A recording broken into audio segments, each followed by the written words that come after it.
Buenas tardes. No sé si me oyen en cabina, pero nos falta el mando para trabajar luego.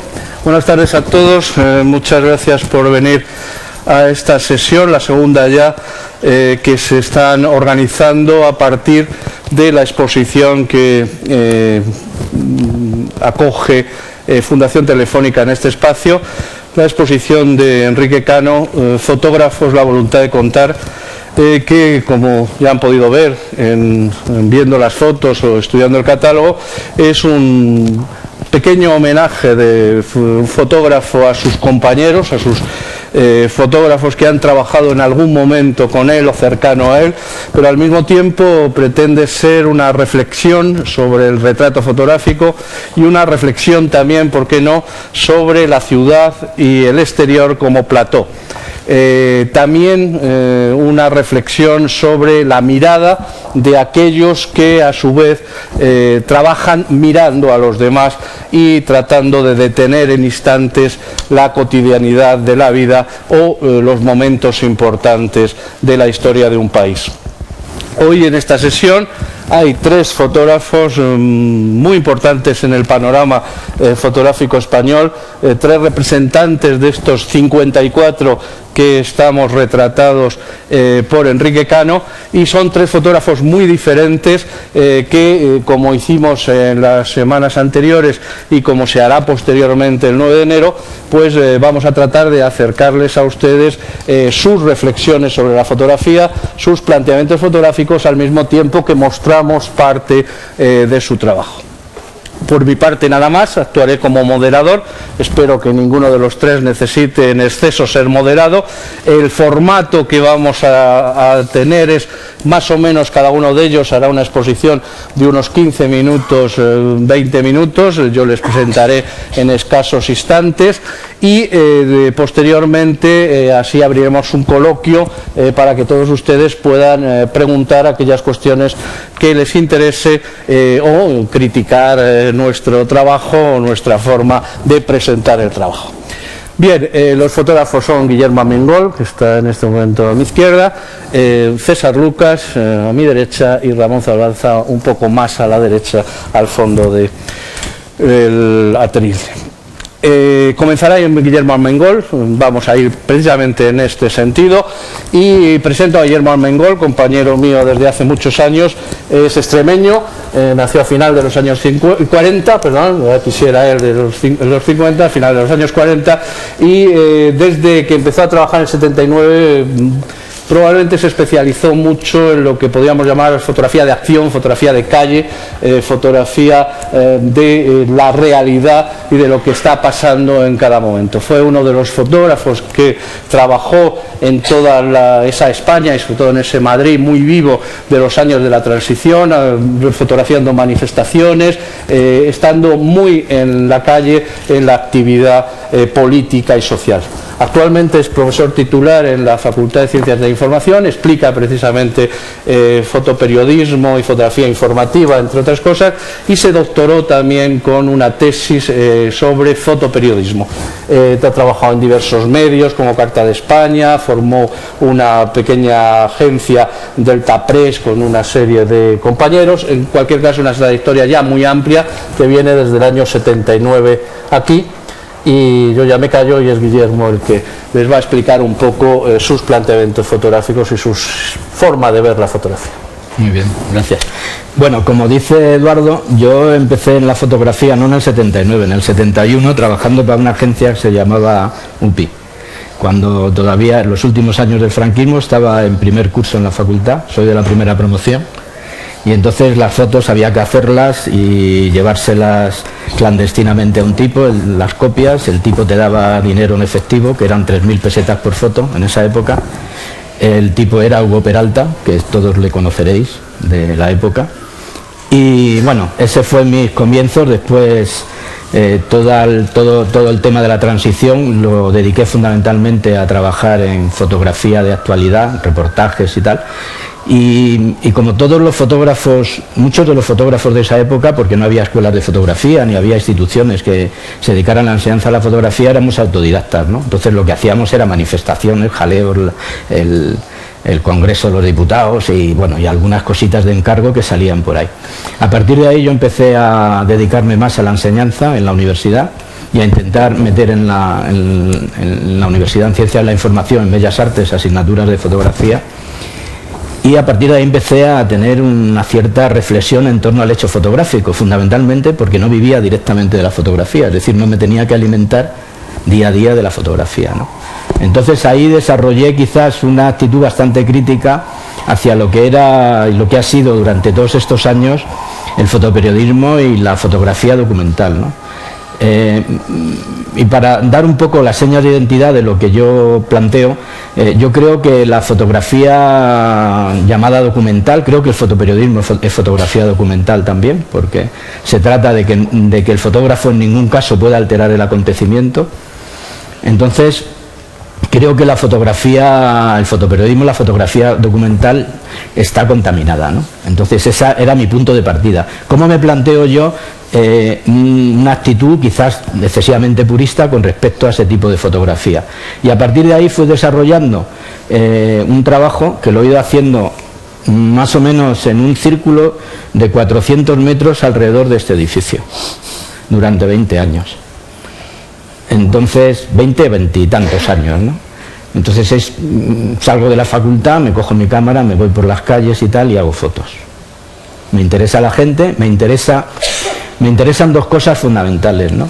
Es decir, yo hago fotos sin censura, sin permisos, sin dirección, sin escenificación y sin trabas y sin límites.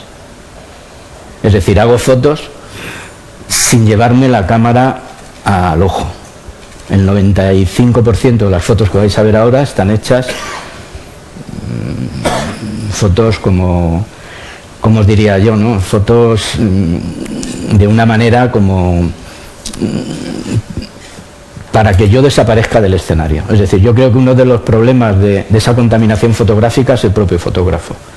Es decir, cuando en el fotoperiodismo se plantea un acontecimiento, una noticia, la que sea, el fotógrafo aparece por allí. La gente que está relajada, está a sus cosas, está haciendo lo que sea, está en ese acontecimiento, de pronto observan la presencia del fotógrafo y se ponen a hiperactuar. Se ponen a actuar delante del fotógrafo y a partir de ahí ese acontecimiento se está modificando siempre.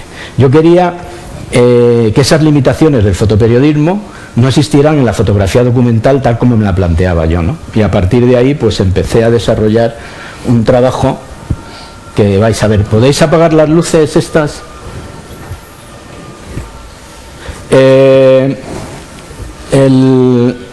El principio de este trabajo, aparte de algunas fotos que hice durante la época de los años 80, que vivía aquí en Malasaña, en la Plaza San Ildefonso, y de ahí hice un trabajo que se llamaba Desde mi ventana. Tengo unas fotos que no las he querido poner porque era excesivo, sería excesivo contar todo desde el año 81, ¿no? Entonces yo a partir de ahí empecé a salir a la calle y empecé a hacer algunas fotos. Y con este tipo de fotografías siempre empecé a ejercer una actitud todavía más crítica con el fotoperiodismo, ¿no? Tal como se entendía y tal como se entiende, ¿no? Entonces, pues os voy a ir poniendo algunas de las fotos que yo he ido haciendo a lo largo de estos años. El trabajo se plantea fundamentalmente como un trabajo donde yo no existo, solo existen los personajes y solo existe el ambiente, el acontecimiento, un acontecimiento que no es acontecimiento noticioso, sino que es lo cotidiano. Y entonces en ese ambiente cotidiano yo me muevo como pez en el agua, después de tantos años, y voy haciendo una serie de fotografías que voy, como decía Catalá Roca, sustrayendo de esa realidad que nos rodea, ¿no? Sabéis que Catalá Roca, que para mí es uno de los grandes fotógrafos, creo que Catalá Roca y Cartier-Bresson son mis dos fuentes de inspiración fundamentales. Era un hombre que decía que había dos tipos de fotografía, la fotografía aditiva y la fotografía sustractiva. La fotografía aditiva era aquella en que cogemos unas cosas, una luz, unos objetos, los colocamos en un sitio, movemos a una persona, la maquillamos o la hacemos lo que sea, o un bodegón y tal, y hacemos una fotografía. Juntamos cosas y hacemos una fotografía. Y luego que había otra fotografía que era sustractiva, es decir, era el planteamiento en que el fotógrafo se presenta ante la realidad y de esa realidad sustrae un momento determinado. Un momento determinado donde, si no quiere intervenir en ese acontecimiento, tiene que intentar pasar lo más desapercibido posible, ¿no? Porque si no pasa desapercibido, está alterando el acontecimiento y está alterando quizás la sustancia del trabajo documental.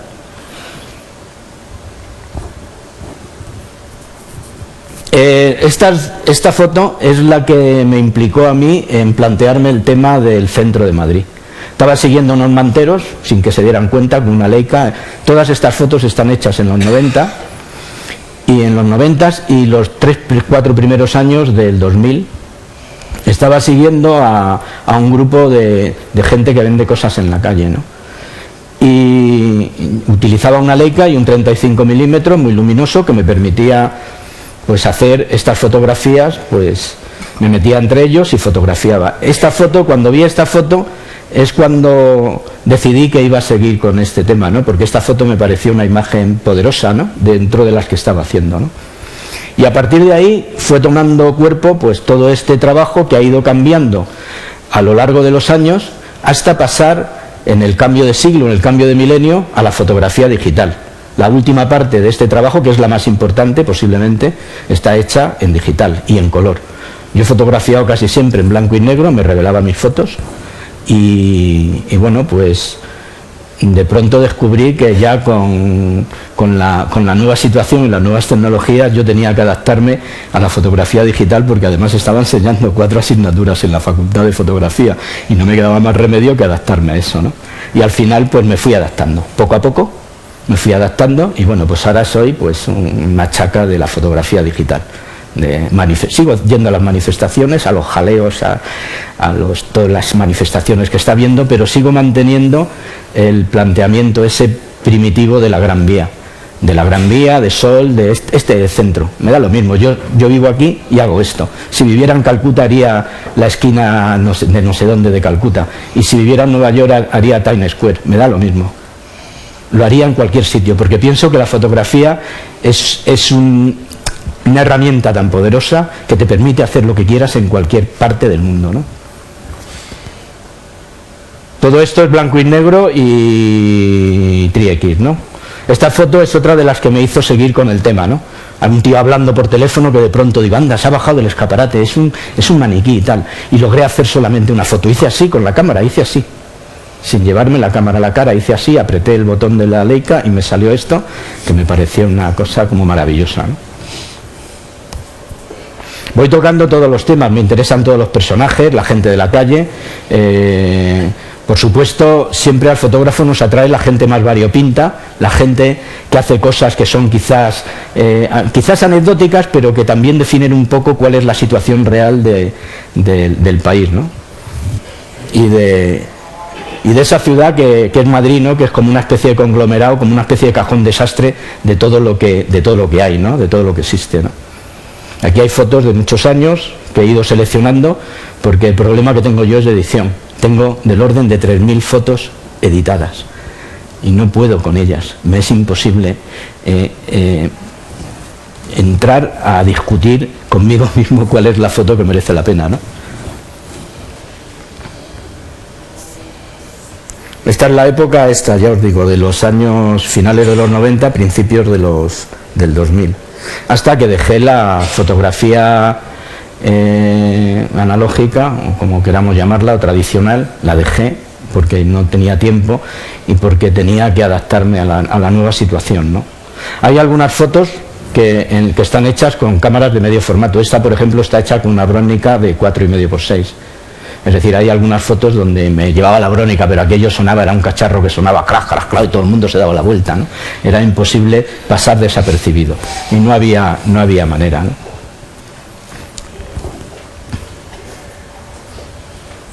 Pero la mayor parte son 35 milímetros y tri-X. Una película muy versátil que me permitía disparar. Todas las fotos están hechas a un 250avo de segundo, sobre todo porque quería garantizar, ¿no?, que las fotos no estuvieran movidas, y utilizaba una distancia hiperfocal siempre, porque si no era imposible aceptarla. Estas son algunas de las fotos, hay 2 o 3, he buscado 2 o 3 de lo que hacía en diapositivas, y bueno, pues también tengo que repasar todo el tema de las diapositivas, aunque fundamentalmente lo que hacía era blanco y negro. Y en ese tránsito del siglo es esta foto, ¿no? Este soy yo con la cámara y disparando hacia atrás. Bueno, la pongo ahí. Y es quizás el tránsito ese de la fotografía analógica a la digital, donde yo doy el paso adelante de reciclarme a nivel tecnológico, ¿no? Y empiezo a fotografiar la calle con una Canon 5D. Ya empiezo a ver el color también, porque hasta ese momento el color lo veía solamente en tonos de gris, ¿no? Y a partir de aquí pues empiezo a ver el color y empiezo a hacer cosas y a jugar un poco. Fotos de este tipo he hecho muchas, ¿no? He cogido una para que lo veáis, ¿no? Otra de las cosas es que yo prácticamente no retoco las fotos. Esta es la única foto retocada que hay de todas las que vais a ver. Le he retocado un poco la cara porque si no era una contraluz tan potente que no había manera de hacerlo, ¿no? Y este tipo de fotos solo se pueden hacer si disparas. Como veis, el punto de vista está en la cintura. Es decir, no hay un punto de vista ni a la altura de los ojos, ni por encima, ni nada, está en la cintura. Es una especie de contrapicado en casi todas las fotografías, ¿no? Corrijo los niveles y ya está, y tal como están. Procuro no alterarlas demasiado. Y en ese recorrido por la calle, o el tiempo que le dedicas a la calle y tal, te van saliendo temas, ¿no? Pues yo, por ejemplo, pues ya tengo seleccionadas como 100 fotos de un tema sobre la mujer, ¿no? O tengo seleccionado una serie de fotos sobre los hinchas de fútbol, ¿no? Porque voy a la calle y resulta que la mitad de las veces pues hay gente con camisetas o hay una celebración de una situación determinada, los emigrantes. Es decir, procuro intentar de alguna manera registrar todo aquello que representa un poco lo cotidiano de la ciudad, ¿no? Que puede ser esta, como os he dicho, o puede ser cualquier otra. Y en ese planteamiento de no alterar los acontecimientos, pues también he descubierto que el escenario más poderoso, más fiel, más interesante que existe es el escenario real, no es el escenario de ficción. Es una opinión personal, simplemente personal. El escenario de ficción a mí por ahora no me interesa. A lo mejor un día me interesa, me pongo a hacer bodegones, ¿no? Pero no creo. Creo que estoy tan sugestionado por ese escenario real, que es tan poderoso, que seguiré con él en cualquier caso, ¿no?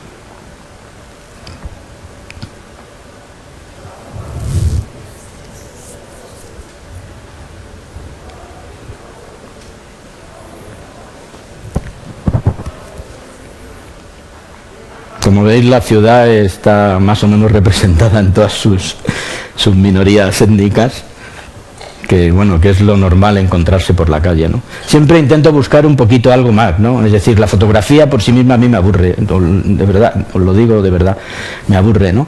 Yo voy a un montón de exposiciones, me trago todas las exposiciones de Foto España y algunas otras que hay por ahí, veo que la gente va pasando delante de las fotos a una velocidad. Es increíble, ¿por qué? Porque la mayor parte de las fotos casi no tienen nada, y conseguir una buena foto, algo que funcione, que haya empatía, que haya que tengan una carga simbólica o algo, es tan difícil. Pero bueno, siempre existe esa posibilidad de que de pronto aparece algo que llama tu atención y que es interesante, ¿no?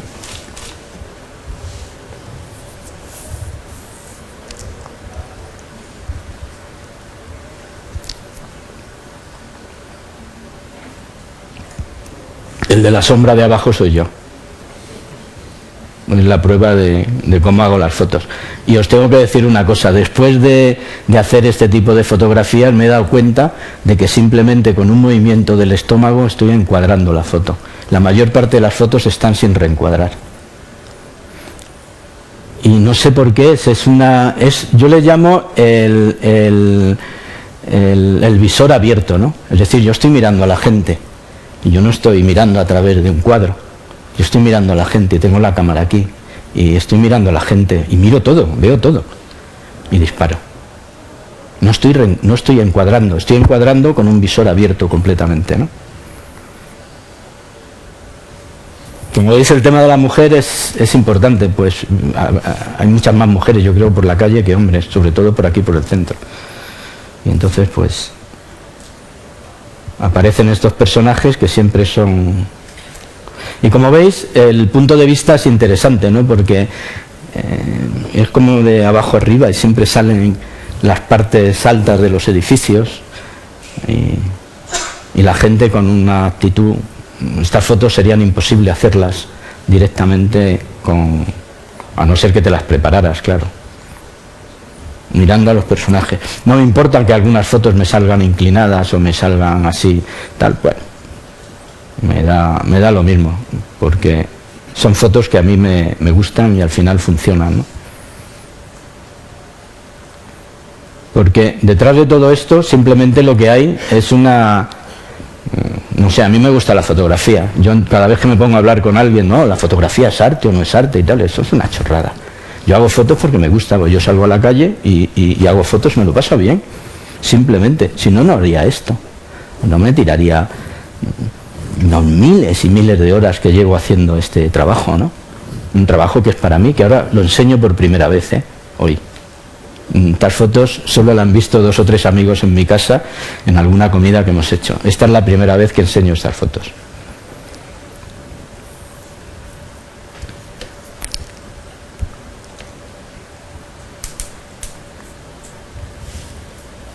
Como veis, reconocéis los sitios donde están hechas y prácticamente están hechas todas por aquí, por a 200 metros de aquí. La fuente es inagotable. La gente que dice que se tiene que ir al extremo del mundo para hacer una foto, hacer un reportaje, digo, si lo tenéis aquí, si está lleno, si es que la fotografía lo bueno que tiene es que tenemos millones de temas inagotables a nuestro alcance en cualquier sitio, en cualquier momento, ¿no?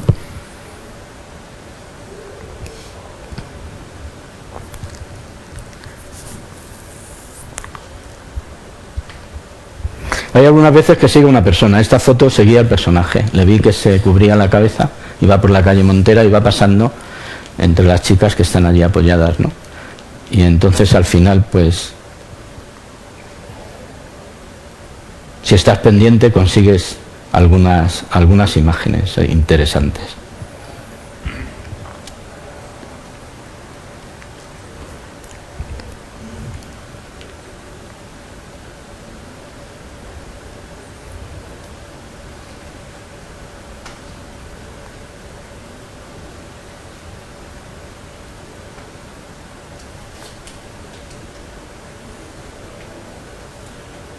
Otra de las cuestiones que estoy bastante limitado es que hay un amigo mío, Félix Lorrio, que ahora está en Galicia haciendo un libro, se llama Galicia Piedra a Pedra, ¿no?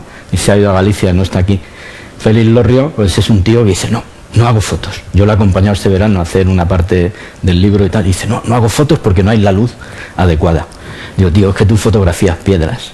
Y yo fotografío personas, ¿no? Y algunas veces me he ido a una hora determinada para intentar conseguir algo de luz que no consigo, porque la mayor parte de las escenas que surgen entre las calles donde la luz es una luz muy uniforme, no hay contraluces, no hay...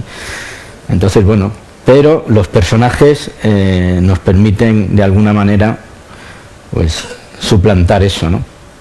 Ahora estoy intentando hacer algo sobre la gente muy joven, cómo se mueven y lo que hacen y tal. Tengo 2 o 3 localizaciones y estoy intentando hacer algo sobre los jóvenes, ¿no? Los jóvenes y las jóvenes.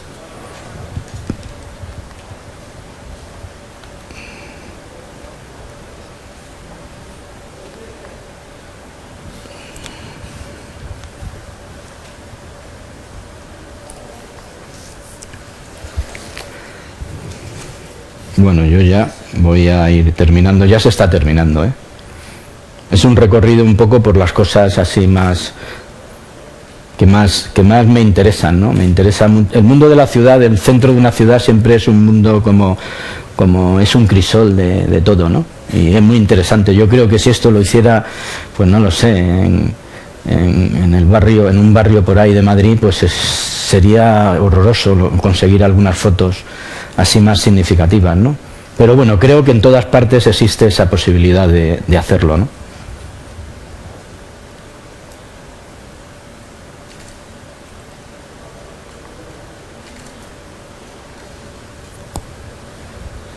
Esto fue también una carrera alucinante detrás de este tipo, hasta que él pasó al lado de la tienda esta de Lacoste, del cocodrilo, y hice la foto, ¿no? Pues una foto tan imperfecta y tan difícil, ¿no? No había manera, ¿no? Hay otras fotos quizás más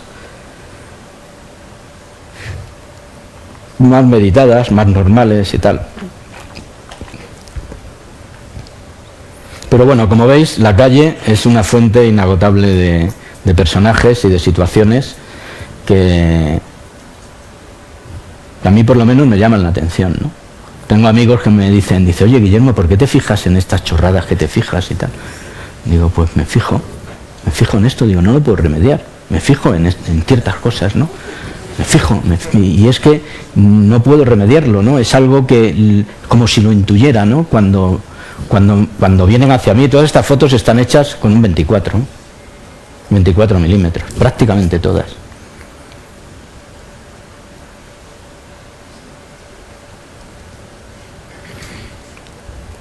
Bueno, aquí tenéis el final, que es un final esperanzador, ¿eh? Bueno, pues nada más. Ya. Muchas gracias, Guillermo.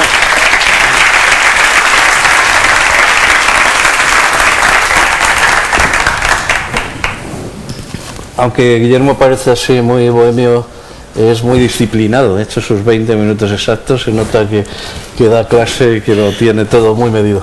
Muchas gracias, Guillermo. Creo que ha habido muchísimas cosas y habrá muchísimas reflexiones que ustedes podrían plantear, la fotografía a la realidad, los derechos de autor, el paso del blanco y negro al color. Hay montañas de planteamientos en este trabajo tan obsesivo a veces de Guillermo, que lleva 20 años en este pequeño círculo, en estos 400 metros de Gran Vía. Pero por respeto al horario y para cumplir un poco disciplinadamente el planteamiento que queríamos hacer, es mejor que hablen César Lucas y Ramón Zabalza y ustedes apunten las cosas que quisieran luego preguntar, porque si establecemos un debate uno a uno nos iríamos seguro en el tiempo, y es mejor plantear el acto como debe ser. Bien, el segundo es César Lucas, y Guillermo es un fotógrafo de la calle fundamentalmente. Creo que César Lucas es un fotógrafo absolutamente polifacético y poliédrico, ¿no? Yo tuve el honor en su momento de hacer el trabajo para su último libro, su último catálogo de fotos de la exposición El oficio de mirar en 2009, y una de las cosas que más defendía en ese texto en el que trataba de analizar la obra de César Lucas es esa inmensa capacidad para ser brillante en cualquiera de los aspectos, los géneros, las formas de hacer fotografía, como fotógrafo de calle, como fotógrafo de acción, como fotógrafo de moda, como fotógrafo de publicidad, como fotógrafo de desnudos, como fotógrafo de toros, como fotógrafo de artistas. Realmente creo que además ha traído una selección de sus muchas habilidades, y es ese fotógrafo que es brillante, haga lo que haga, y que ha sido además pionero en muchas de las actividades de la fotografía de este país. Nace en Ávila, es castellano-leonés, a mediados de los años, a principios de los años 40, y viene a Madrid muy pronto de niño, con lo cual, aunque provenga de Ávila, realmente es madrileño. Es autodidacta, no estudia, empieza a trabajar de manera aficionada, intentando vender sus fotos una a una en el diario Pueblo y en otros periódicos de los años 60, de principios de los años 60, y enseguida es pionero en montar una empresa, una agencia fotográfica, es pionero en convertirse en fotógrafo de las estrellas que paseaban por Madrid en la época de las grandes coproducciones hispano-norteamericanas. Trabaja con los grandes, con Sean Connery, Brigitte Bardot, Raquel Welch, Katharine Hepburn, Billy Wilder. Realmente todo estrella de Hollywood que pasa por aquí es fotografiada por César Lucas. En ese trabajo que no se conocía en España, que es casi el fotógrafo personal de la estrella, que acompaña a la estrella durante todo su recorrido en un país. También es pionero como editor gráfico en la revista Gentleman. No había editores gráficos en España y de alguna manera César inventa esa profesión o trae esa profesión. Dirige la revista Foto en España, dirige el equipo fundacional también del país, el equipo fotográfico del país, y luego posteriormente es también pionero en ser director de fotografía de un amplio grupo, el Grupo Z, que hace todo tipo de revistas, desde revistas de actualidad hasta revistas de viajes, revistas de moda, revistas de desnudos. Bueno, tiene varios premios: mejor fotógrafo del año 2006, el premio del Club Internacional de Prensa, el premio Alfonso Sánchez, Asociación de Periodistas Gráficos, y una trayectoria inmensa que casi todos ustedes conocen y yo me he permitido resumir en unos instantes. Muchas gracias. Me callo yo y habla César. Muchas gracias. Maestro. Muchas gracias. Buenas tardes. Hombre, después de la exposición que ha hecho el profesor Armengol, yo pocas palabras voy a decir, porque realmente yo lo único que he tenido y me he sentido un profesional muy afortunado ha sido que durante más de 50 años, que fue desde que yo empecé en el año 67, he estado trabajando todo el tiempo de ese periodo. Nunca he estado parado. He ido pasando de un periódico a una agencia, de una agencia a otro periódico, de un periódico a revistas. He sido bastante afortunado y eso es lo que ha enriquecido mucho mi trabajo. Mi trabajo ha sido el producto de la inquietud por hacer cosas diferentes, de mirar mucho más al mundo más que a mi propio pueblo, y de no querer etiquetarme en un tipo de trabajo, mientras a mi alrededor había otros colegas que cuando les proponías hacer un trabajo decían no, eso no es lo mío es hacer tal cosa. Yo nunca he dicho no, eso no es lo mío.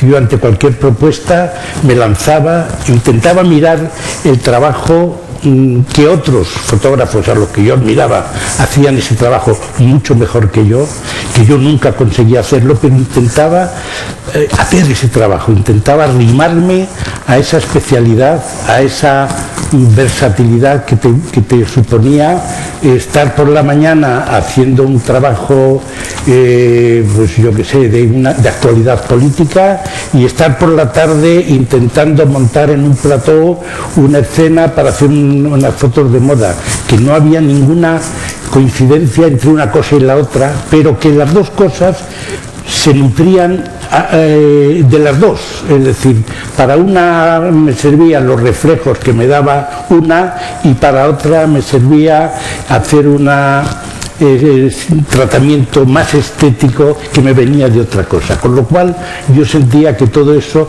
me enriquecía, me hacía sentir bien y me hacía vivir unas experiencias que ahí están, que ya nadie en la vida me la va a poder quitar.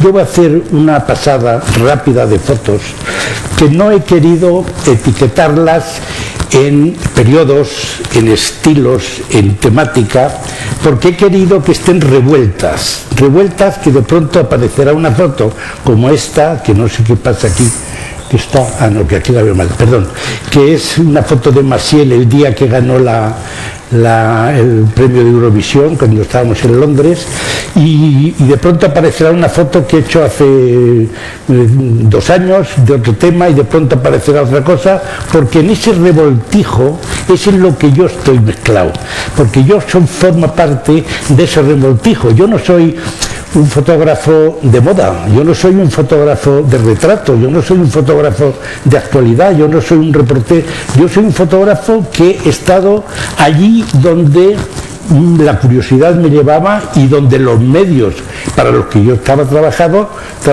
pues tenían los criterios editoriales necesarios para hacer ese tipo de cosas, y entonces yo, cuando había que plantear un tema, decía yo me apunto yo, y decía, oye, tú te apuntas para todo. Y es verdad, yo me quería apuntar para todo, porque eso en definitiva me estaba surtiendo pues un espíritu especial, que luego alguien me ha dicho, se nota que todas las fotos que tú tienes tienen un hilo conductor, y es verdad que todas tienen una consecuencia de haber sabido mezclar y combinar unas cosas con otras. Voy a ver dónde está esto. Aquí vamos a ver fotos de personas, de situaciones, de lugares del mundo, de personajes, de gente muy famosa con la que se podía trabajar de una forma que ahora no se puede trabajar, porque ahora ese tema ha cambiado muchísimo. Ahora a los famosos les hacen las fotos de los fotocall. Yo convivía con ellos, tenía unos grados de intimidad que yo respetaba, por supuesto, pero que me permitía abrir unas puertas y tener acceso a un tipo de imágenes que si no, no lo puedes tener. Pero también es verdad que había que saber en qué momento hay que bajar la cámara para que esas puertas no se cierren. Entonces, la Moncloa con Felipe González, ¿no? ¿Ves? Aquí estáis viendo, pues eso. Aquí hay fotos que van hace 30 años, otras hace 10, otras hace 40 años, o sea que la mezcla, pero algunas fotos sería difícil localizarlas en una época, sería muy difícil en algunas fotos, salvo en las que hay personajes, por ejemplo como este, que está claro que no es una foto actual, pero hay otras fotos que por la estética o por el tratamiento sería difícil situarlas en el principio del siglo XXI o en la mitad del siglo XX, ¿no? Pues es muy difícil.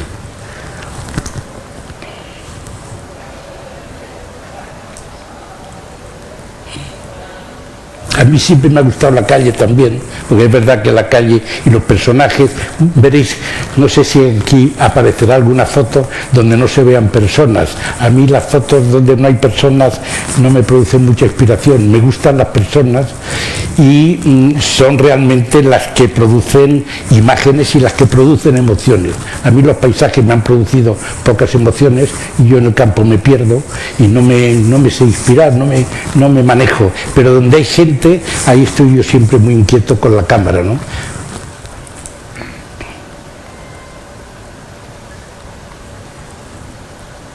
¿No vas a comentar algunas bueno, especiales? Bueno, ¿Esperabas no, que te parara, no, yo lo que, hombre, yo cuando me pongo a hablar de las fotos no me paro ni debajo del agua. No puedo empezar a hacer comentarios de las fotos, porque si hago comentarios de las fotos nos tienen que traer las uvas aquí, ¿no?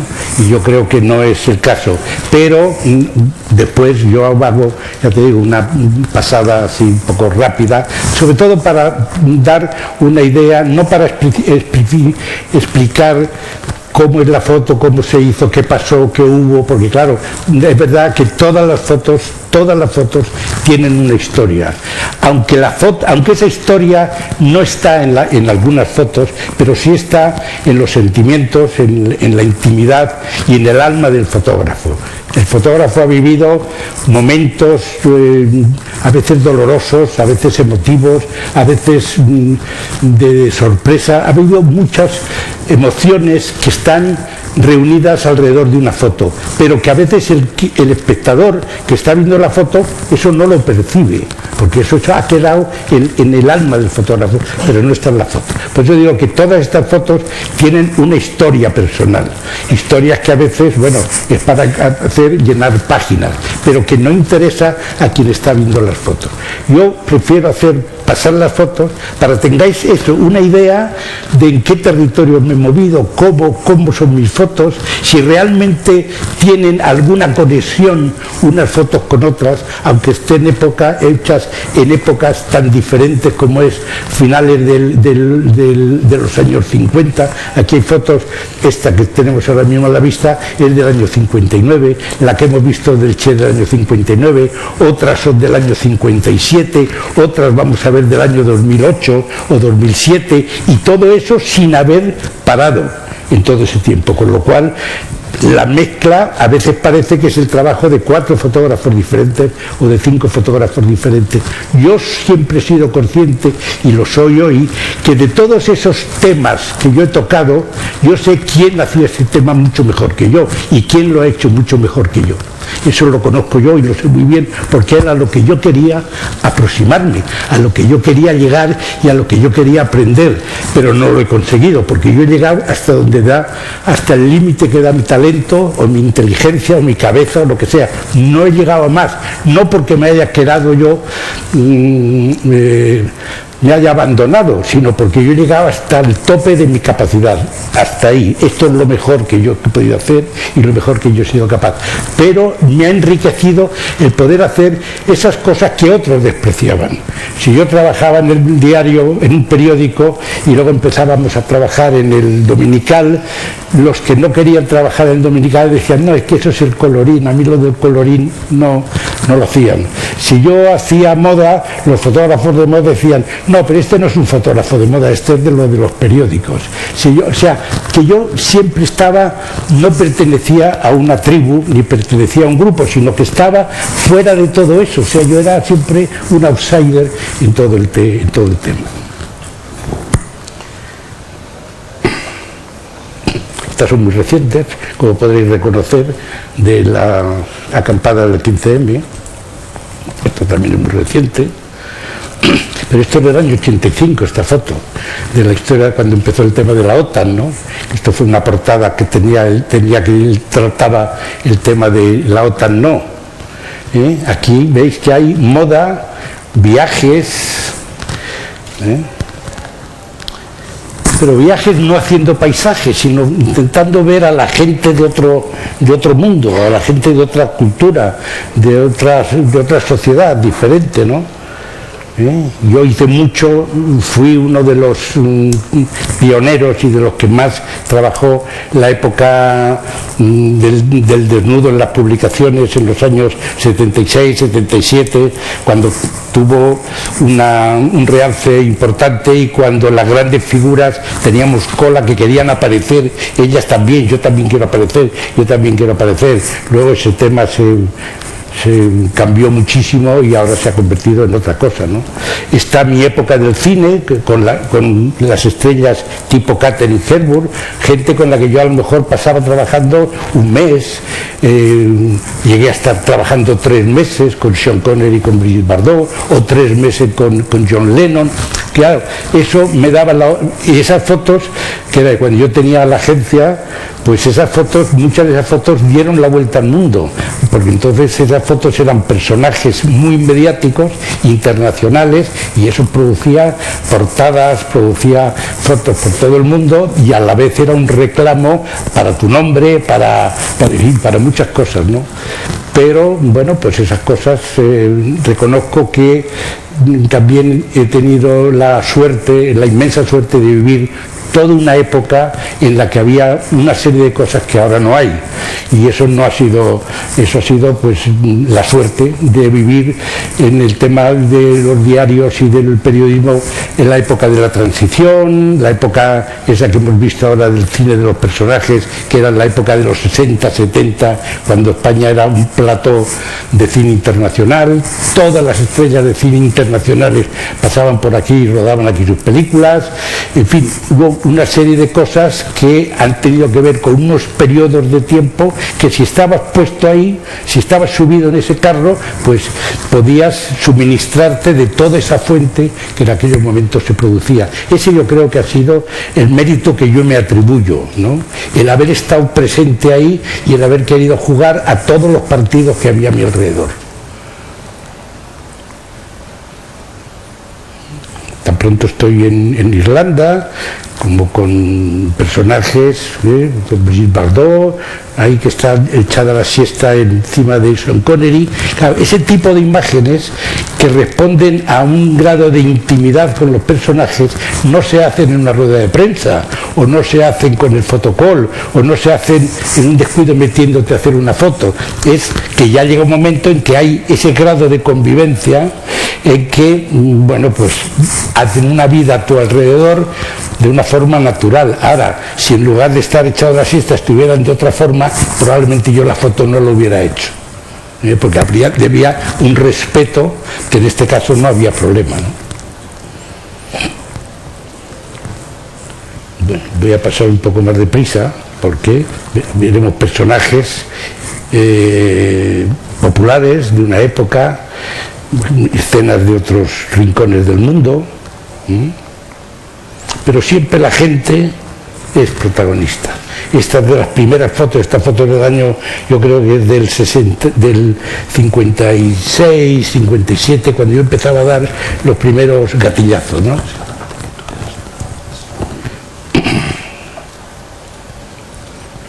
Aquí yo estuve patrullando con la policía de Nueva York, de Miami, durante una semana, y encontrábamos escenas, cosas que aquí yo lo intenté alguna vez, pero aquí ya era más difícil, ¿no? Allí es como toda una película, pues allí vas con la cámara, con ellos y vas haciendo.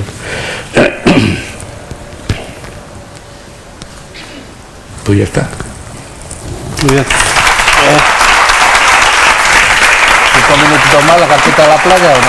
2 minutitos más la carpeta de la playa. Bueno, se ha dejado una carpeta que... Es que después de haber visto lo que ha hecho Armengol y esto, porque yo esto lo he hecho, yo aprendiendo siempre de los que saben, con la cámara escondida, intentando no alertar a la gente, intentando captar escenas de la gente en estado natural, que cuando ven la cámara o hacen así, o se quitan, o dicen ¿qué hace usted? O a mí no me saque, pero de la otra forma puede llegar a conseguir escenas que tienen una frescura de algo que no está preparado, que no está montado. Él lo ha explicado muy bien, yo por eso no puedo decir una palabra, lo único que puedo es enseñar esto. Esto está hecho en la playa, y son escenas que yo quiero que sean imágenes familiares en las playas. Ahora, es verdad que salvo por algunos detalles, a lo mejor de los bikinis o de algún detalle de estilismo, es difícil saber de cuándo son estas fotos, porque parece un poquito a veces escenas del neorrealismo italiano, y no se sabe si son de hace un año, de hace 5, de hace 15, no se sabe de qué playa son, no se saben de qué parte de la costa, no, pero son playas y España.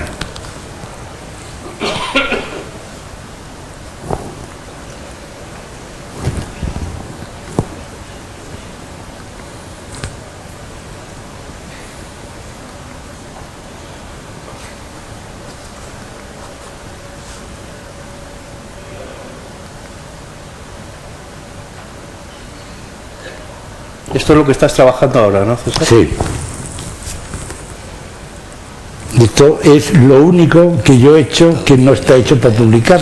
Todo lo demás que hemos visto antes, a lo mejor no se ha publicado esa foto concreta que hemos visto, pero era un trabajo editorial, trabajo para publicar. Todo. Cuando a mí me han preguntado ¿dónde está tu obra personal? Digo, esa es mi obra personal. Es decir, yo nunca he hecho un trabajo por el que me están pagando así de cualquier manera, porque total no me van a pagar mejor, y luego he dejado mi talento, mi clase, mi inteligencia y mi ojo para hacer un trabajo extraordinario que es mi trabajo personal. Mi trabajo personal lo he hecho allí donde estaba, y más si me están pagando. Más obligación tengo de dar más esfuerzo, más de poner más fuerza en eso, que para eso me están pagando, ¿no? Y este es el trabajo de jubilado. Este es el trabajo de jubilado. Sí.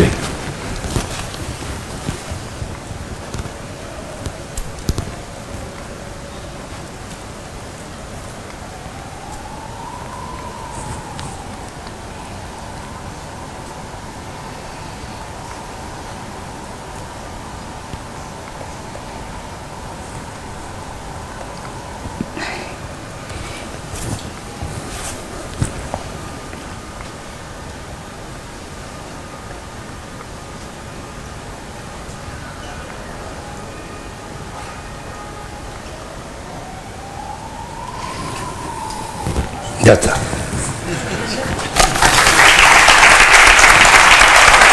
¿Qué paga esto? cuando les presentaba a César Luca decía que era un fotógrafo versátil, polifacético, poliédrico, y realmente yo este trabajo no lo conocía, es la primera vez que lo veo, y eso que me precio de conocer muy bien la obra de César, pero ya veo que él quiere ser brillante en todo, y también ha visto a Armengol y dice, yo quiero ser también brillante en lo que hace Armengol, en trabajar ahora sí. Realmente, muchas gracias, César. Y en último lugar, pero no por ello menos importante, un extraordinario fotógrafo también, Ramón Zabalza, catalán de Barcelona, nació a final de los años 30, plena guerra civil cuando estaba acabando. No comienza a hacer fotografía, estudia primero Derecho y Economía, se especializa luego en París y en Madrid en los estudios de Antropología, y su primera profesión es precisamente esa, profesor de Antropología Social en la Universidad Complutense de Madrid. Pero es precisamente la antropología la que lleva a Ramón a la fotografía. Su obra, que empieza muy pronto, en 1972-73, precisamente es la utilización de la herramienta fotográfica, comienza así, para sus estudios antropológicos. Pero lo que es una herramienta se convierte en una pasión vital, en una forma de trabajo vital, y desde entonces sus libros realmente interesantes son, al mismo tiempo que importantes reflexiones fotográficas, también importantes reflexiones antropológicas. Imágenes gitanas, Aquasana, Prestige 42 grados, 15 norte, 12 grados, 8 oeste, que me he equivocado, son libros donde un determinado tema plantea una reflexión fotográfica, visual, pero al mismo tiempo también una reflexión sobre la antropología social. Actualmente, no sé lo que nos va a enseñar, pero yo digo lo que prácticamente está haciendo ahora también, es trabajar en temas de cultura taurina, la vinculación de lo taurino a la sociedad, y además es también profesor en la escuela ENEFTI de Madrid, donde da clases de fotografía, porque ya realmente la antropología queda al revés. Lo que antes era herramienta ahora es profesión, y la antropología queda como una herramienta de su trabajo. Pues adelante, Ramón. Son todos ustedes. Sí, sí, se te oye. ¿Me oye bien? ¿Sí? Ay, bájalo. Eso es. Ahora. Buenas tardes. Como ha dicho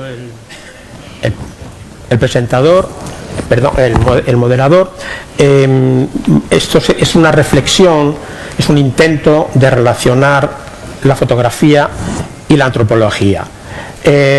Lo voy a hacer desde la perspectiva del fotógrafo, porque es la que mejor conozco, pero conviene hay que informarles de que hay otra perspectiva que también deberíamos conocer, que es la que se hace desde la antropología, porque en Europa hay cátedras y hay revistas sobre este tema.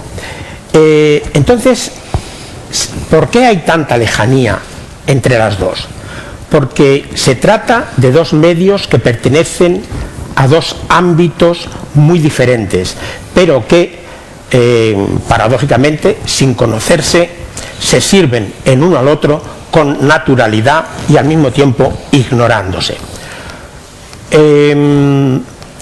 La transmisión del saber en la cultura occidental recurre a alguna articulación del texto y la imagen, y si no lo hace, pierde expresividad en el caso de la escritura o precisión en el caso de la foto.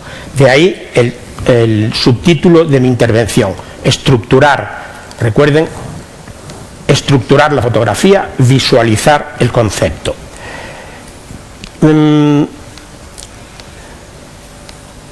A continuación van a ver un ejemplo de articulación entre los dos medios, en mi opinión un poquito excéntrico, en un libro de anatomía médica.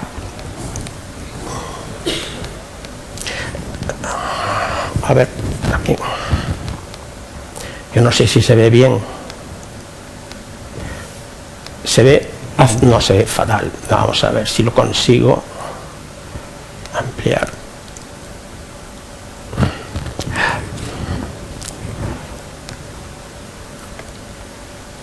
Esto que están viendo malamente es una página de un libro ven una modelo de un fotógrafo, por cierto, muy conocido en América en los años 80, que pertenece, no como se pudiera uno imaginar, a un libro de fotografía erótica, sino a este libro. Se ve. Este es el libro, Bases anatómicas para la médica práctica.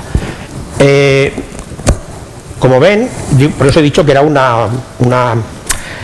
un uso excéntrico de la fotografía, un poco excéntrico, porque, y además aquí hay otras páginas más que van a ver ustedes, son páginas del libro.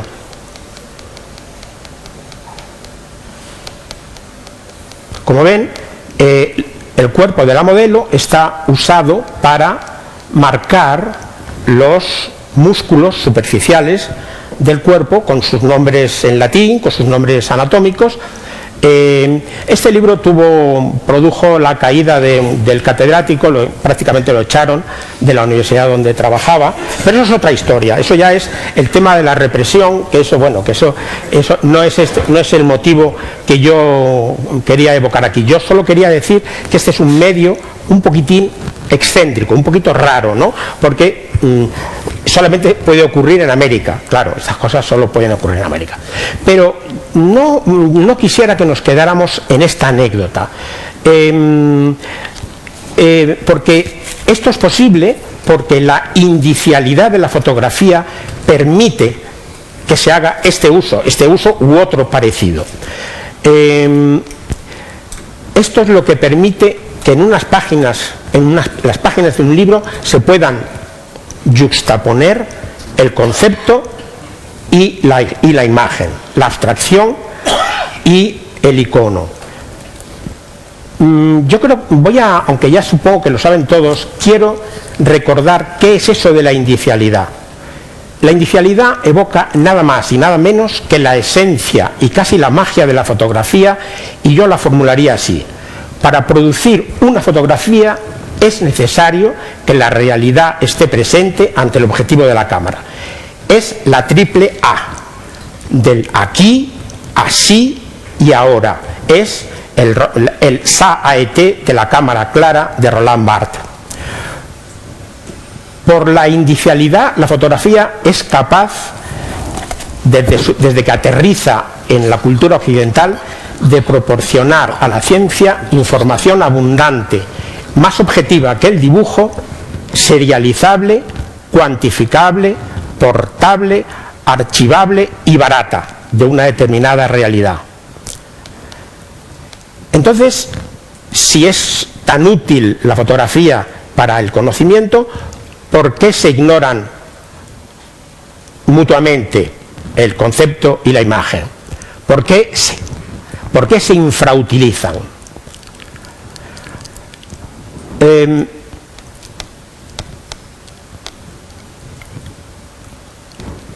Perdón, que esto va...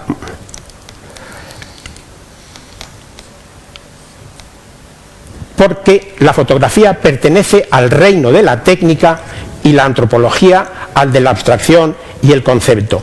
La fotografía sugiere, la antropología o la ciencia afirma. Esta divergencia de sistemas ha enrarecido durante decenios estas relaciones y ha esterilizado una colaboración que podía haber sido enriquecedora para ambas. Aunque para mí después de estar muchos años dándole vueltas a este tema, creo que a pesar de, por mucho que se intente aproximarlas, hay siempre un hueco irreductible que solo se puede hacer en cada caso, en cada intento de unirlas, en cada intento de simbiosis y finalmente en el cerebro de quien lee el mensaje. ¿Cómo, de todas maneras, cómo hacer que se aproximen? Yo básicamente, bueno, es complejísimo, pero valorando autónomamente, estoy hablando de cada una de las personas que tiene un trabajo, un proyecto fotográfico en curso. Si no, esto no tiene sentido, pero si es así, esa persona debe valorar autónomamente ese proyecto mediante esa desconocida que es la sintaxis visual, para potenciar visualmente su propio trabajo. Y segundo, debe estructurar ese colectivo, ese conjunto de imágenes con ideas, insisto, quiero insistir en esta palabra, con ideas y conceptos que eviten que nuestro proyecto se convierta en un almacén de iconos.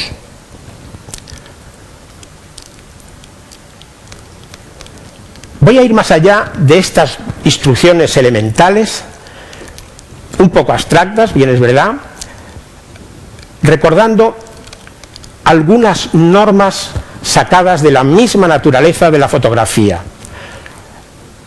El segundo paso, sería el tercero porque la inicialidad es el primero, es que hay que ser capaz de matar ángeles o saturnizar las propias imágenes. Matar ángeles, muchas veces tenemos, nuestro compañero Armengol ha abordado ese tema, ha dicho que a veces se les suben encima sus propias fotos. Entonces es eso, a eso me refiero, eso es saturnizar, eso es matar esos ángeles que seguramente son grandes fotos, pero que por esa cosa que tiene la fotografía, que es la posibilidad de ser cuantitativamente importante, hace que se nos echen encima, que nos abrumen a nosotros mismos. No estoy hablando de editar, de que otra persona edite, no, hablo de nosotros mismos. Como digo, esa sería, matar ángeles sería uno de los caminos indirectos para conseguir manejar ese proyecto, ese almacén icónico personal. El otro camino, repito, de esa manera evitaríamos la banalidad y nos enfrentaríamos con un proyecto al que le podemos aplicar conceptos, ideas, podemos estructurarlo en una palabra.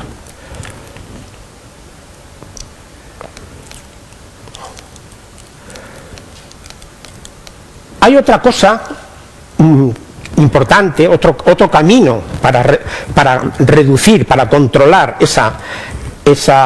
para hacer que ese conjunto de fotografías sea significativo, y es entender la noción de escenicidad. La escenicidad, ahora diré lo que es, permite la lectura detallada, pausada, repetible y comunicable de la información registrada en cada fotografía. Hay dos clases de escenicidad. La escenicidad de la fotografía, aislada, individual, que es revisable, intensa, casi táctil, como por ejemplo en esta fotografía, que puede calificarse como de contemplación. No sé si, a ver, esto es una fotografía individual, un icono aislado. Aquí la escenicidad está clara, es evidente. Yo puedo pasear mi vista desde una esquina a la otra, detenerme en los detalles. Lo haría mucho mejor si fuera más grande, la imagen.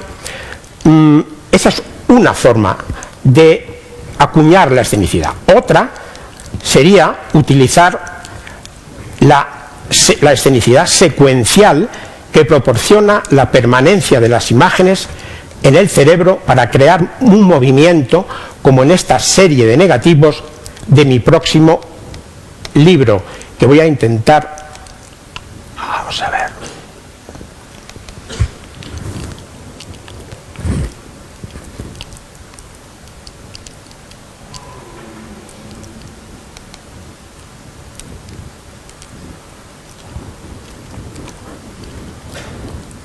Sonido. Tiene sonido, pero por alguna...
El sonido no sé dónde andará.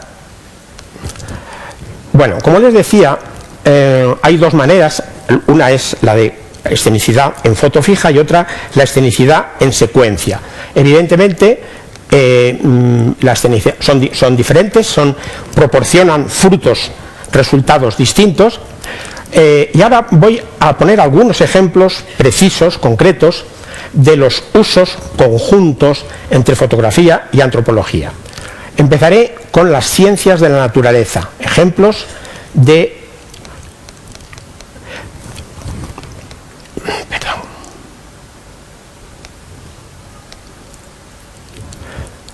Por ejemplo, esta es una foto muy célebre, muy conocida, de los años 80, que es la foto estroboscópica de la rotura de un globo. Ahí se ve la bala, como la ven ustedes ahí. Pero a mí las que más me gustan son estas dos fotos, porque muestran la contraposición entre el icono manual, el icono no indicial, sería el dibujo de Hooker, que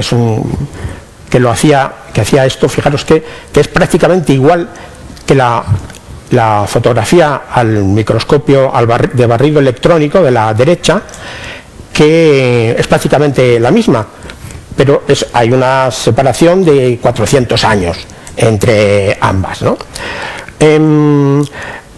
Quiero también, no me va a dar tiempo, no puedo hablar de los problemas, digamos, epistemológicos que me plantearon las grandes bandadas de estorninos cuando estuve fotografiándolas en Galicia, y cómo intenté formalizar esas evoluciones. Me gustaría que este audiovisual, porque si no pierde muchísimo, no hay manera de darle el sonido, es que lo tiene, pero es que... ¿Forma de darle sonido? Es que... No, el sonido estará en las referencias del sistema de tu ordenador. Tienes que dar salida por la vía por la que está dando la imagen. Me has dejado hecho polvo, ahora sí que ya... Te agradecería, Enrique, porque es que si no... A ver, es ese icono. Tienes que ir aquí, las preferencias del sistema. ¿Verdad? No me digas que ahora vas... Y aquí... ¿Y aquí qué? Salida. Claro, salida no recibe, o sea, no manda. Pero pues No es último modelo este, ¿eh? Debería... Sí, pero es... Ahí. Sin sonido, ya está. Ahí, pero quítalo. Esto no, pero eso... Sí, tú. Aquí debería aparecer esta salida. No hay ninguna salida. Y no hay salida.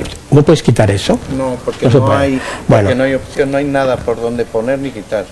O sea, debería Pues a aparecer, mí me ha salido, a mí me ha funcionado. pero con otra conexión. Bueno, pues se lo cantaré yo. No, de todas formas, te digo por una cuestión de tiempo. No, sí queda poco ya. Es un poco...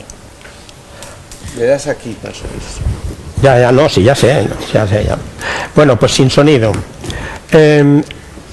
Vamos a ver, aquí está.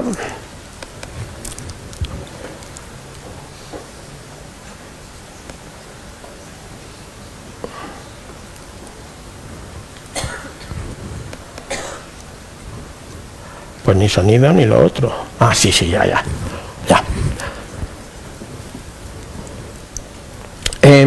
Explico un poco.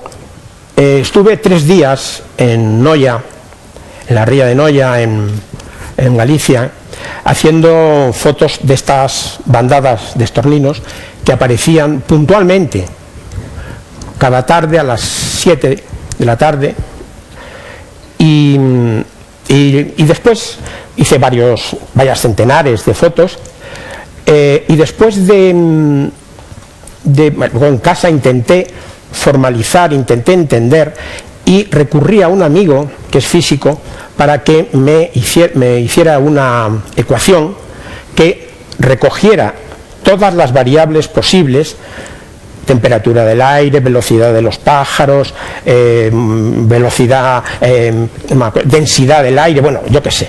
Y bueno, la verdad, bueno, estaba muy bien, pero claro, descubrí que hacía falta pues varias semanas de tomas para poder alimentar esa ecuación. Esto quedaba muy bonito porque los pájaros desaparecían en el olmo ese, pero claro, no, bueno. Como les digo, este es el otro ejemplo. Voy a terminar. Este tampoco tiene sonido, claro, si no lo tenían los otros, pues tampoco tiene sonido. Este es, digamos, el vídeo más puramente antropológico. Lo usé para mi trabajo de imágenes gitanas.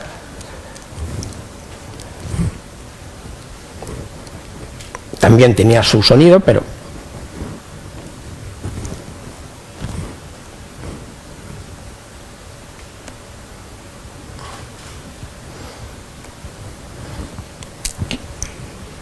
yo lo estoy oyendo en algún sitio. Lo estoy oyendo. Dale a la tecla de pausa, a ver qué pasa. La de pausa. La larga esa de abajo.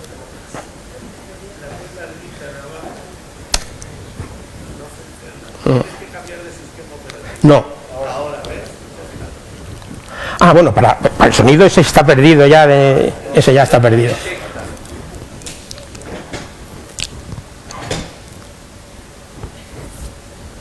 Son imágenes viejas, bueno, viejas. He construido una especie de narración en forma de zoom inverso, de muy lejos a muy cerca. Eso se puede hacer cuando hay una idea, que es lo que yo quería transmitir. Si se dan cuenta, cada vez estamos más cerca de lo que yo quiero contar, ¿no? Y eso se puede hacer cuando hay una idea, cuando hay un concepto, cuando se quiere contar algo.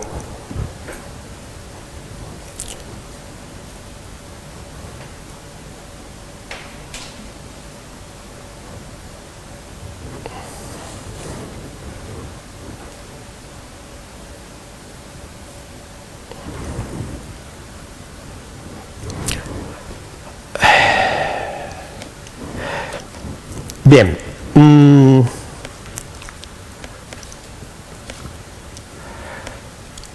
quiero terminar esta a medias frustrada explicación de las relaciones entre el texto y la imagen. Espero, aquí no hace falta sonido, aquí basta con esta chispeante simbiosis del texto y la imagen entre una canción de Joaquín Sabina, Dieguito sin Mafaldas, que dice,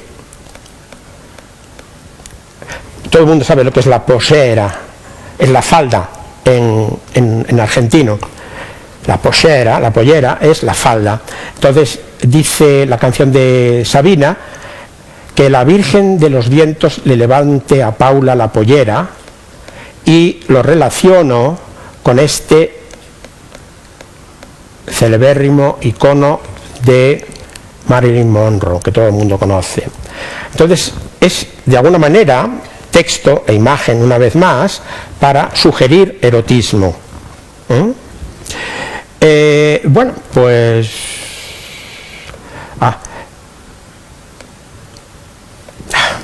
decididamente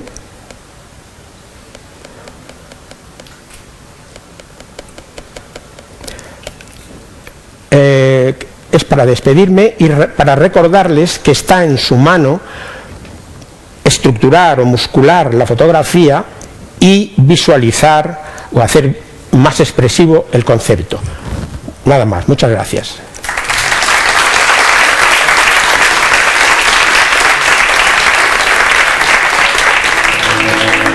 Muchas gracias, Ramón.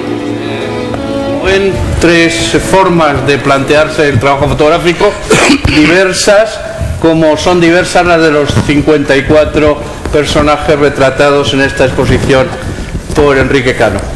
La idea ahora es, creo que tenemos todavía media hora, un poco más, ¿no? Que hablen ustedes, que hagan las preguntas que consideren oportunas o sus comentarios o también sus reflexiones, lógicamente, sobre la fotografía a los tres intervinientes de esta tarde. Bueno, como siempre me toca a mí como moderador, hay un micrófono. ¿Ya hay preguntas? ¿No? Hay dos micrófonos, no uno, anímense, que hay dos micrófonos preparados para que ustedes intervengan. Nadie interviene. Es romper el hielo. Muy bien, aquí tenemos una. Es que no veía, me debe tapar. Sí, me gustaría saber un poco la historia de lo del Che Guevara con César Lucas, que nos la contase un poquitito, y si hay algo de tiempo también la de John Lennon. Un poco cómo fue, cómo se desarrollaron las fotos con el Che Guevara, la de John Lennon, que le lleva usted, y también con John Lennon, el Che Guevara y John Lennon. Pues te lo voy a contar muy rápido. Che Guevara, yo trabajaba en la agencia Europa Press, pero colaboraba pues con medios a través de la agencia. Un compañero mío me llamó, me dijo, oye, porque él había entrevistado al Che en Cuba, mira que me han llamado de la embajada, que viene el Che esta tarde, que va de paso y que si te interesa. Claro, salté salté corriendo, fuimos al aeropuerto, la recogimos en el aeropuerto. Eso contado ahora parece que es una cosa surrealista. Le llevamos al hotel con las dos personas que venían con él y con dos miembros de la embajada, y al día siguiente tenía varias horas hasta coger el vuelo que iba al Cairo. Nos dijo que quería hacer un recorrido turístico por Madrid, quería ver algunas cosas. Nos citó a las 6 de la mañana de un domingo y nos recorrimos la ciudad universitaria, la plaza Torre Vista Alegre, vinimos recorriendo la Gran Vía de la Plaza España hasta Callao, desayunamos en una cafetería de la Gran Vía que ya no existe, la cafetería California, le llevamos al aeropuerto, nos despedimos y adiós. Eso contado ahora con la figura del Che parece una cosa surrealista, porque íbamos con él por la calle, 4 o 5 personas, y nadie le reconocía y nadie nos decía nada, nadie nos miraba. Esa fue la historia de Che Guevara. Y la historia de John Lennon es que yo ya había trabajado con el director de la película Cómo gané la guerra, que era la que hacía John Lennon. Yo había trabajado con él en Golfo de Roma, con Richard Lester, que era el director, y me llamó que venía a hacer la película con John Lennon y que no quería que en esa película hubiera fotos fijas, sino que quería fotos más personales y no las fotos del plano que tiene la cámara, sino otro tipo de interpretación y otro tipo de fotos. Me llamó, me incorporé al equipo, fuimos a recoger a John Lennon a Málaga, que él venía en avión, pero había mandado su coche, un Rolls que tenía desde Londres, y desde ahí nos fuimos a Almería. Él dijo, ¿cuánta distancia hay de aquí a Almería? Le dije yo, 1 milla 600, porque es más o menos 200 kilómetros. Dijo, qué bien, unas 2 horitas. Digo, te vas a enterar, porque tardamos 5 horas en llegar. Y a partir de ahí empezó la relación y empezó el trabajo. Muchas veces yo iba con él en el coche. Era un coche que nunca se había visto allí ni aquí, un Rolls Royce enorme de grande, todo pintado de negro, incluso los cristales, los de las ruedas, todo negro, que en muchos casos cuando pasábamos por la calle mucha gente se santiguaba porque pensaba que estaba pasando un féretro, ¿no? Y así estábamos. Y un día, yo me acuerdo que entonces yo había visto muchas veces fotos con el ojo de pez famoso, pero eran fotos que uno las veía una vez, te quedaba, pero no veías todos los días fotos con el ojo de pez. Creo que en aquella época un ojo de pez costaba 200.000 pesetas o 300.000 pesetas, era una cosa. Y un día aparece él con una Nikon y con un ojo de pez, y yo, pero coño, ¿tú tienes un ojo de pez? Y dice, sí. Y dice, es el único objetivo que hago, es con lo único que hago fotos. Me contó que había salido en algún concierto con la cámara, mientras los demás estaban tocando, le hacía fotos de sus amigos tocando y tal. Total que dijo, déjamelo, que yo quiero hacer fotos. me dejó la cámara con el ojo de pez y nos tiramos un día que teníamos bastante paro porque estaba el tiempo un día regular aquel día y tal, y estábamos en el campo, allí en Tabernas, pues venía andando por allí y yo con el ojo de pez se arrimaba, me hacía cosas, saltaba por encima de mí, ponía los pies delante, o sea, jugando con el ojo de pez, y la verdad es que esas fotos fueron unas fotos que dieron la vuelta al mundo, porque no se habían visto fotos de John Lennon de ese tipo. Luego hice yo una foto que ha sido portada de un libro que hizo él, un libro de poemas que hizo él, que yo no he llegado a ver el libro, he visto la portada, donde él está con un muñeco, está como Mari Carmen y su muñeco, con un muñeco de Churchill, haciendo cosas con el muñeco, y eso fue la portada de su libro. Muchísimas gracias. Allí había antes una y al fondo ahora otra.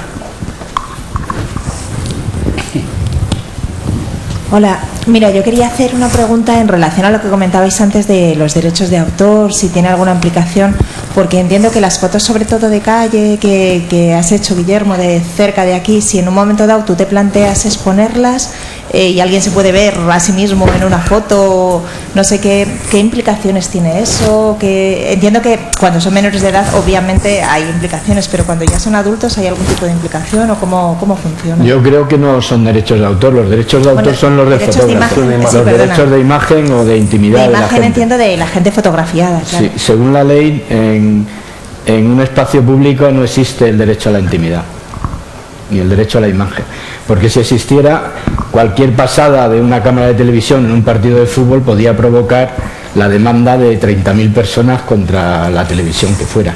Es decir, no existe. Lo único que hay, las restricciones de los niños, sobre todo de los menores, pero si se utilizan las fotos en un tema que se ha controvertido. Por ejemplo, se han detenido a 3 pederastas y tienes una foto de archivo de la entrada de un colegio donde se ven las caras de 10 niños, te meten en la cárcel, y además me parece lógico, ¿no? Porque estás utilizando. Pero tú, por ejemplo, hablas de la infancia feliz y sacas a unos niños saltando o divirtiéndose y no pasa nada. Nadie se va a querellar por eso. Es decir, depende de cómo se utilice. Pero el derecho a la imagen no existe en un espacio público. Es decir, yo estas fotos que he hecho las puedo presentar en la prensa, en una exposición, en un libro, como quiera. Lo que no puedo utilizarlas es para la publicidad. Es decir, si yo cojo una de estas fotos y la utilizo en una campaña publicitaria, entonces necesito tener la firma de los personajes que acepten que la foto se va a utilizar para una campaña publicitaria. Pero si no, no, entonces no existiría la información. La información visual no existiría en ningún ámbito. No podría existir. Otra cosa es que alguien se querelle contra un fotógrafo porque utiliza de una manera sesgada o una manera incorrecta la fotografía. Una fotografía cualquiera de ambiente que se utilice para una noticia que no corresponde o donde el personaje queda en entredicho sin haber participado en el concepto básico del contenido de la entrevista. Pero si no, yo creo, en mi opinión, yo he hecho varios peritajes fotográficos para temas de prensa controvertidos para la Audiencia Nacional o de un juicio y tal, y bueno, pues yo creo que eso en el ámbito judicial está bastante claro, que no existe el derecho a la intimidad en un espacio público. En el ámbito judicial español, pero hay países que están planteando ya problemas, Miguel lo sabe bien, problemas del derecho a la propia imagen. Lo que pasa es que eso es muy complejo, si ya es complejo los derechos de autor, los derechos de propia imagen, claro, es complejísimo, y hay legislaciones como la de Estados Unidos que sí se están planteando muchos problemas de esto, y de hecho tendríamos que ir pidiendo la firma a cada uno de los que fueran a aparecer en nuestra foto. Afortunadamente aquí empieza a aparecer algún tema de estos, pero todavía no ha llegado. Pero es más importante que hablen. Bueno, ante todo felicitar a los 3 fotógrafos por su magnífico trabajo. Concretamente es una pregunta para Guillermo. ¿Te sentirías cómodo fotografiando con una foto posada? Es decir, tu esencia del trabajo en este caso es una foto entre comillas robada, pero ¿te sentirías más cómodo si alguno de los personajes te posara? Pues yo es que creo que cada vez que un fotógrafo de prensa, sobre todo un fotógrafo de reportaje, se plantea delante del acontecimiento que sea con una cámara, está haciendo fotos posadas. Y él está alterando el acontecimiento. Porque yo te cuento una anécdota.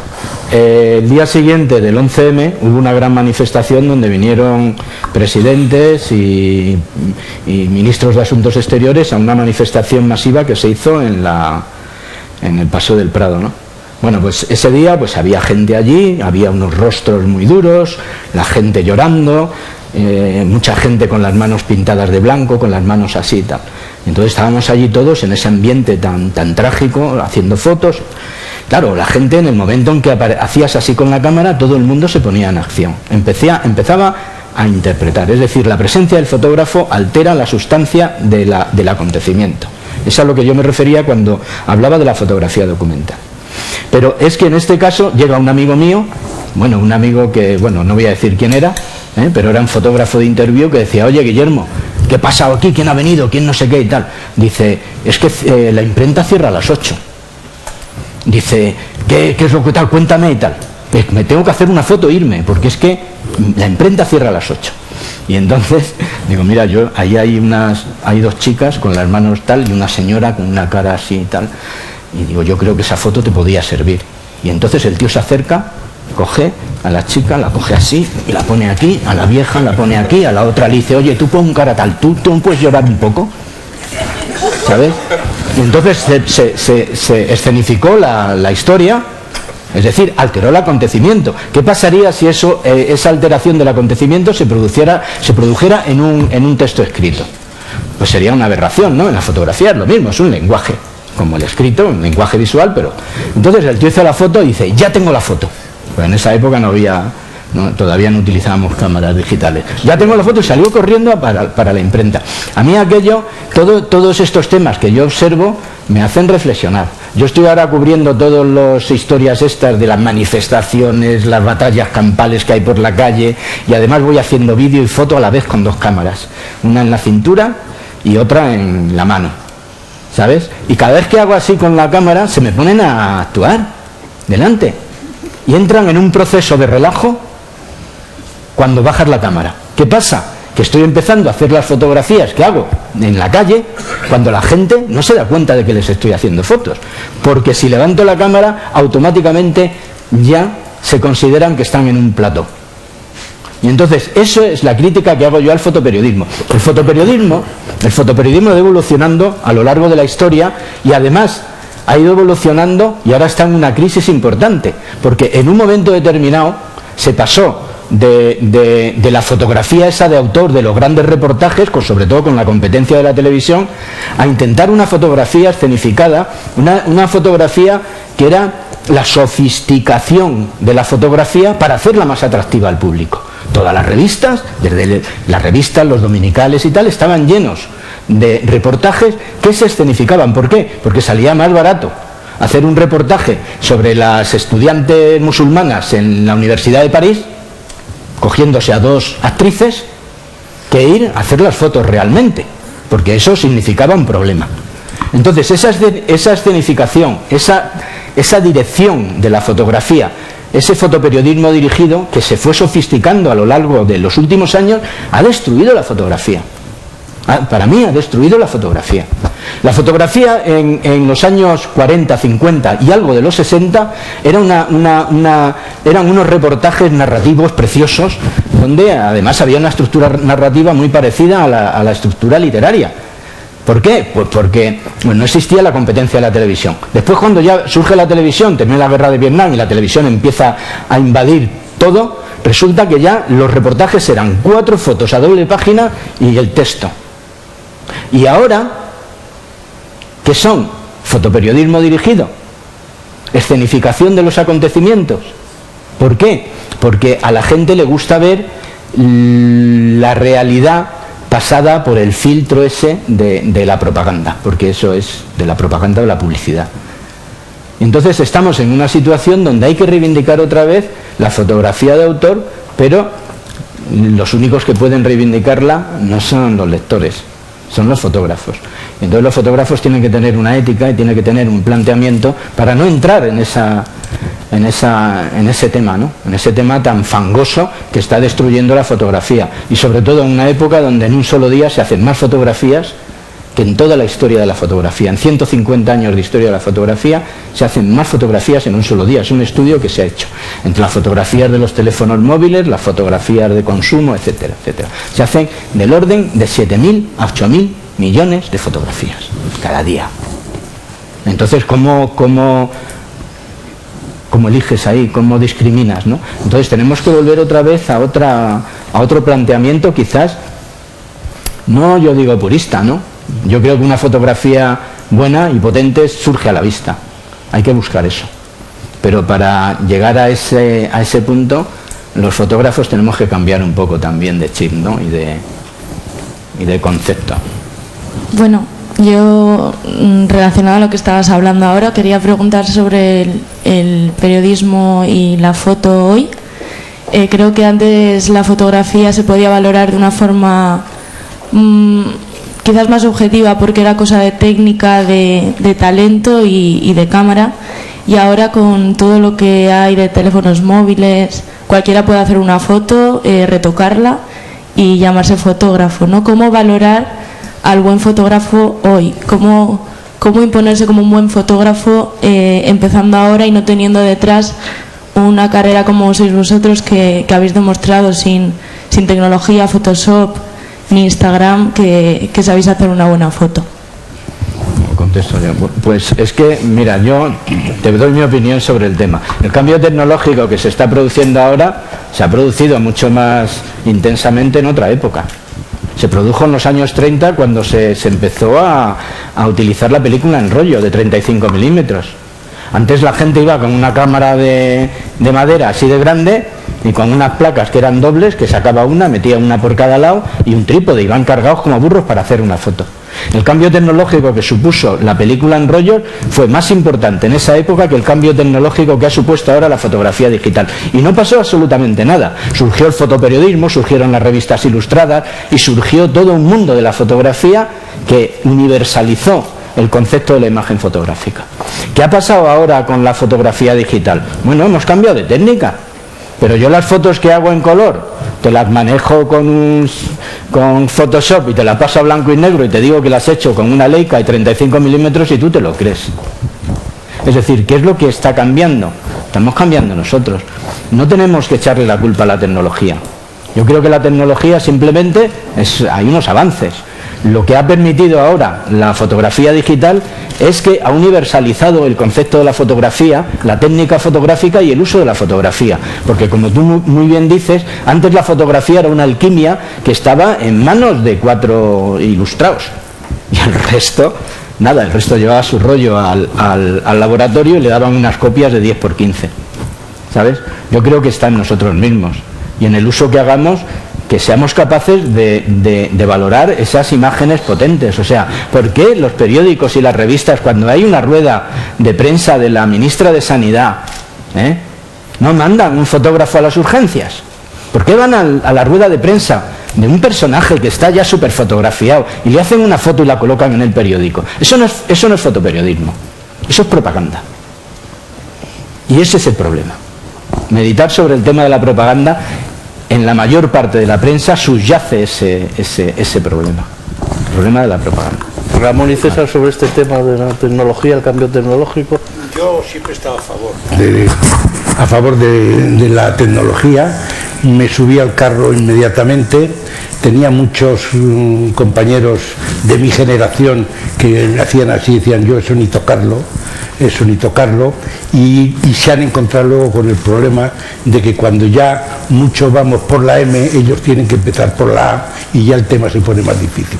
Yo creo que la tecnología es una fabulosa herramienta, ha mejorado la forma de trabajo, pero no olvidemos que las fotos no las hacen las cámaras, las fotos se hacen con el ojo, con la cabeza, con la experiencia, con la sensibilidad, con el trabajo, con muchas cosas.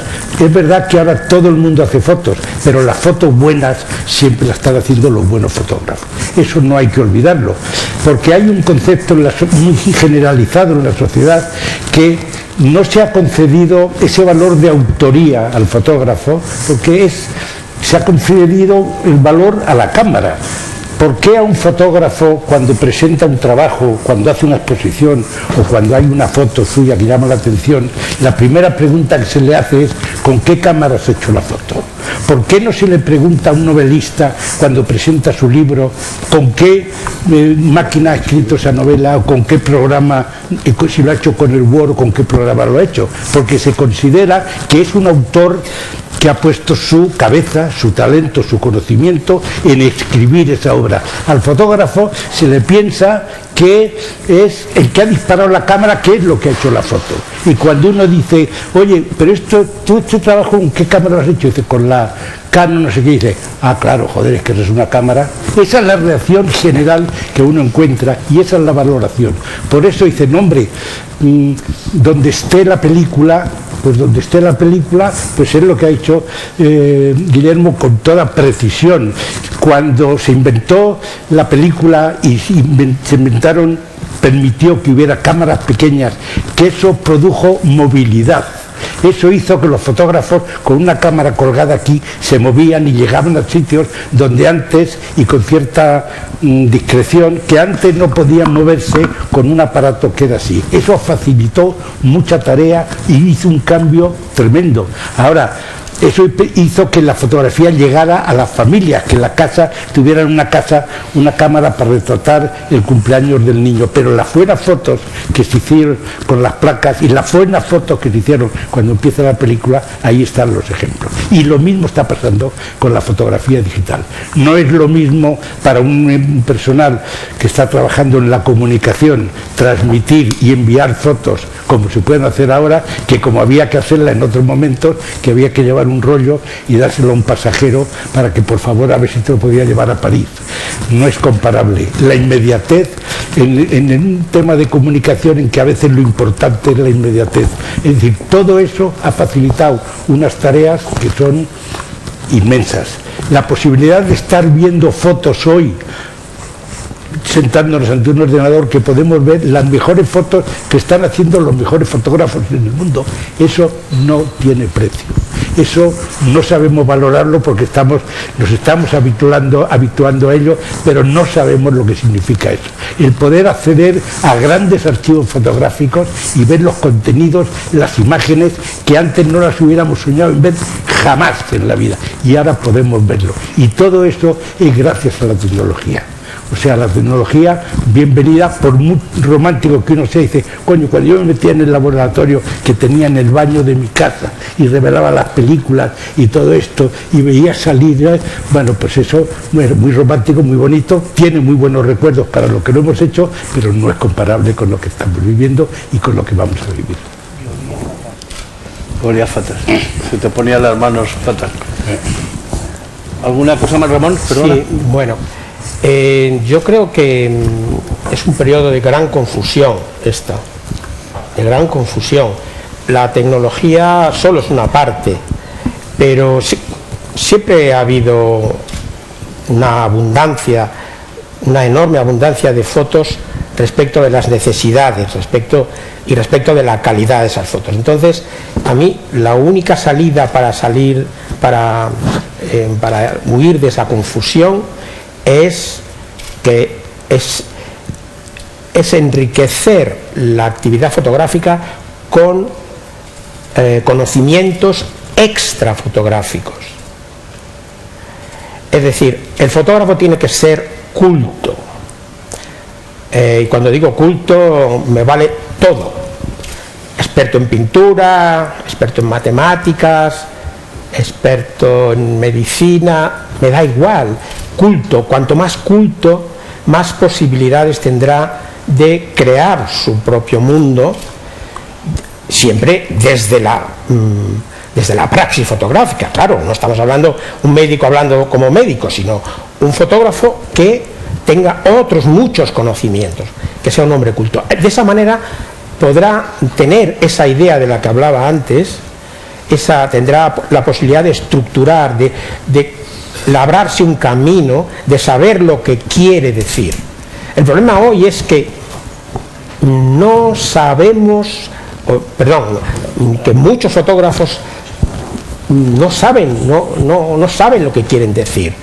Entonces, claro, y ven facilitada esa incapacidad de reflexión, la ven facilitada porque efectivamente es tan fácil hacer clic clic. Claro, es que no plantea problemas, nadie está obligado a reflexionar, solo los poquitos que reflexionen, y por eso decía lo de ser hombre culto, porque eso ayuda, eso potencia, solo quienes reflexionen sobre lo que hacen desde los distintos ángulos, desde todos los ángulos posibles, solo esos podrán alguna vez llegar a tener una obra personal sin prisas.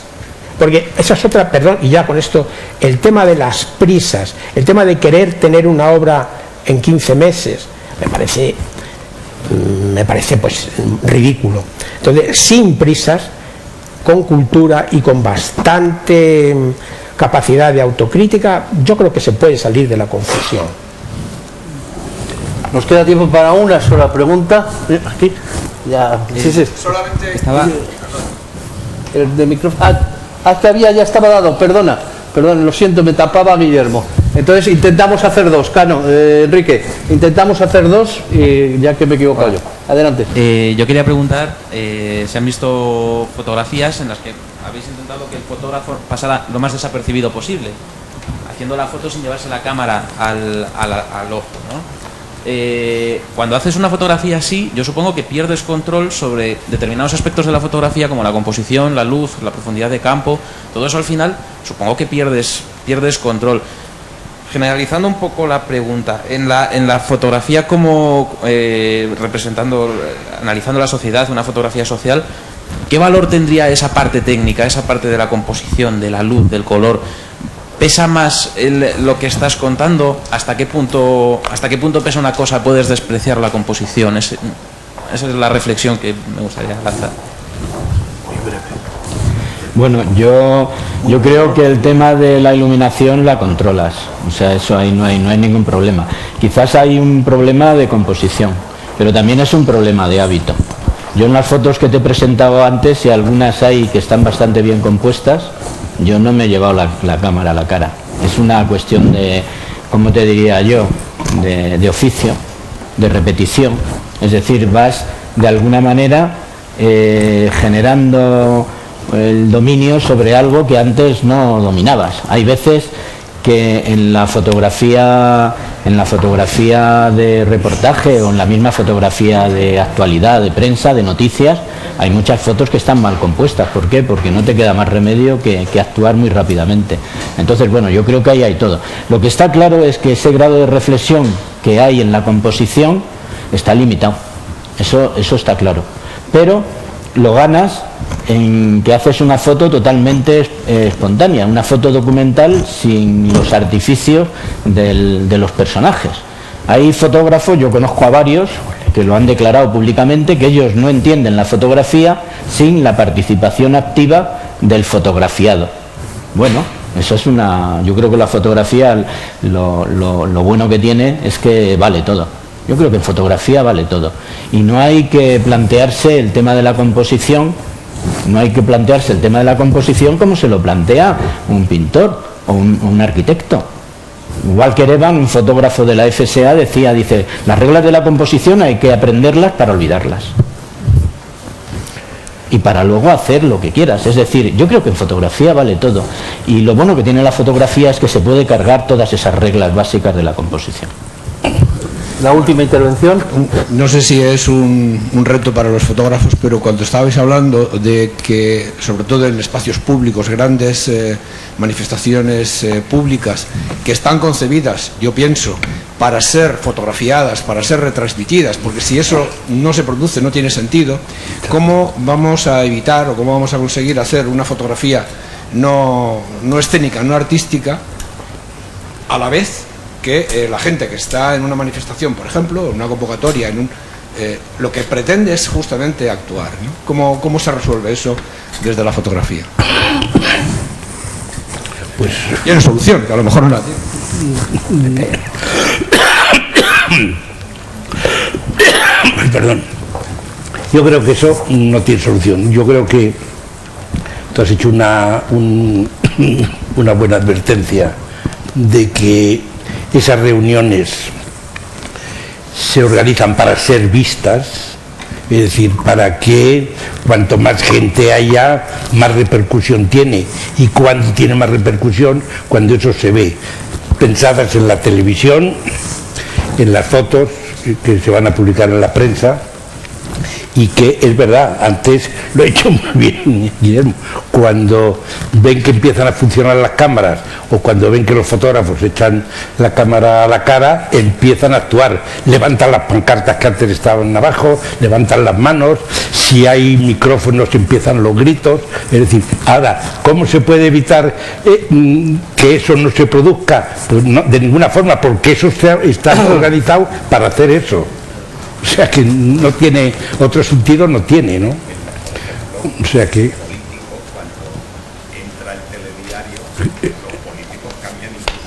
Yo te diría que de puntillas. De puntillas. Hay que ir de puntillas. Y hay que reivindicar la fotografía discreta, aunque sean las manifestaciones. ¿Sabes? La mayor parte de los fotógrafos entran como si entraran como un elefante en una cacharrería. Hay que ir un poquito discreto. Se pueden hacer fotos interesantes sin que las personas que están manifestándose o que están en ese acontecimiento pues se sientan presionadas de alguna manera. Aunque estáis en tiempo de descuento, pues vamos mucho. Una caña. Una manifestación es una puesta en escena. Una puesta en escena es eso. Entonces, una manifestación no es una gente paseando con su familia por la calle. Esa puesta en escena, tú llegas, están teatralizando una protesta y tú estás fotografiando una escena. Una escena que está hecha para esto nada más. Entonces no puede ser natural una manifestación. Es que sería contra natura. O sea, una manifestación es una puesta en escena teatralizando una protesta. Y tú lo que haces es fotografiar una escena que está montada y organizada para que sea así. Y tú eres parte de esa escena. Pero se puede fotografiar de muchas maneras. Sí, pero todo esto es muy teórico. Mira, una buena fotografía, Ramón, una buena fotografía es una buena fotografía. Eugene Smith, y siempre es el mismo ejemplo, no hablamos de calidad, sino de manera de comportarse. Eugene Smith iba a una fiesta popular. Enrique, eres el jefe, pero tienes que acabar. Entonces, porque nos van a echar si no, y yo tengo que decir que como hemos dejado en el punto álgido la cuestión y la discusión, el día 9 de enero nos volvemos a ver aquí, todos con 3 protagonistas como